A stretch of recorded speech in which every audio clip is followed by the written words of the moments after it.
tomorrow marks 25 years since the mass shooting at Columbine High School. On April 20th, 1999, two students opened fire at the Littleton, Colorado High School. They killed 13 people and injured more than 20 others. Those shooters then died by suicide.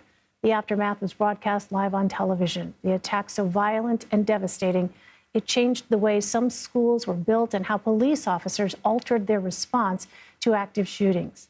These are the 13 victims killed. They included 12 students and a teacher. The physical and emotional scars for many of the victims and their families remain 25 years later. Zach Cartaya joins us now. He and his sister survived the shooting at Columbine. And Zach is the co-founder of the Rebels Project, a nonprofit that offers support to survivors of mass shootings and mass trauma.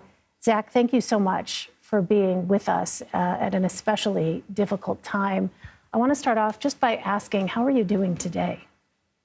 Yeah, hi, and thank you so much for having me this morning. I'm actually doing well. It's interesting, and I know that's kind of weird to say, but part of the reason that I am doing well is that I'm doing a lot of work. I'm spending a lot of extra time with my therapist. I've learned lessons over the years of knowing when to ask for help and when to say you're not okay, and how to surround yourself with people that can identify when you're not doing well and when you're making mistakes. And so all those things have helped this year. But having said that, every anniversary is different. I certainly struggled a lot more last year than I did this year, even doing a lot of the same stuff. It just hits people differently. But, also being 24 hours away from the anniversary, there's also just kind of a general frustration that I have overall that this continues to happen. At 25 years later, this just keeps happening, even though 25 years ago, collectively as a nation, we screamed never again. And that's sort of hard to overcome. And then also, it's been 25 years, and I see myself in the computer screen here, and I definitely look a lot older than I did 25 years ago. So that's a little challenging as well. Zach, let me ask you about something you just referenced, and the idea that, this, unfortunately, this kind of event has happened with such regularity in this country. It is a sort of numbing response sometimes that people have when they see another one unfolding. Columbine was many people's first exposure to school shootings, which are so common, unfortunately, now. The organization Sandy Hook Promise estimates more than 338,000 students in the U.S.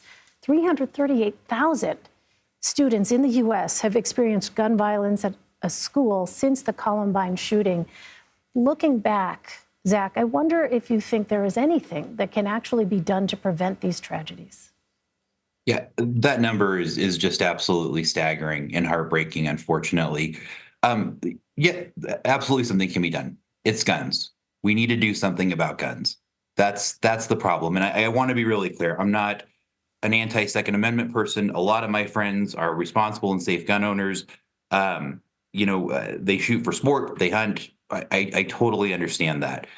But the level of accessibility to weapons of war out on the street, and the lack of accountability, and the lack of strong background checks have made this problem quantifiably worse. And that's what needs to be solved and addressed here. I proudly was at the White House for the signing of the Bipartisan Safer Communities Act, and President Biden got out front and really said this isn't enough, and we have to do more. And he'll work with anyone to get something done that helps curb this violence. It was, and there were Uvalde shooting survivors there, he meant it. He meant it, and I hope that whatever side of the aisle finds the political courage to stand up and do something about this, and get something done so that we're not looking at staggering numbers like this 25 years from now. In our final minute here, Zach, you co-founded the Rebels Project after the mass shooting at an Aurora, Colorado movie theater back in 2012, which is only about 15 miles from Columbine High School. How important is it, Zach, for survivors like you to have a support system? Because as I've read accounts of what you experienced, what other survivors experienced, mental health was not really spoken of in the way that it is now. And the idea of reaching out for help was pretty foreign back then. How important is it to have that support system? It's it's incredibly important. I can say with a lot of certainty I wouldn't be alive today without mental health support, trauma support, and then also peer support. And that's what the Rebels Project is all about. What we've come to realize is that 25 years ago, a Holocaust survivor named Gerda Weissman Klein visited Columbine. And I believe at that point she was in her 70s or 80s. And she just recently passed in 2022.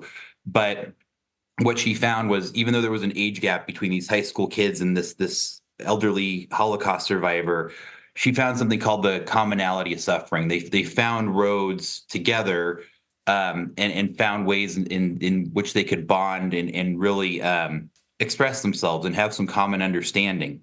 And that's really what we do. I thought it was so weird for the longest time. My family and I went to Disney World shortly after the shooting. There's always a really cool fireworks display at Disney World, and I was absolutely miserable and I hated it. And I was terrified to be in the happiest place on earth.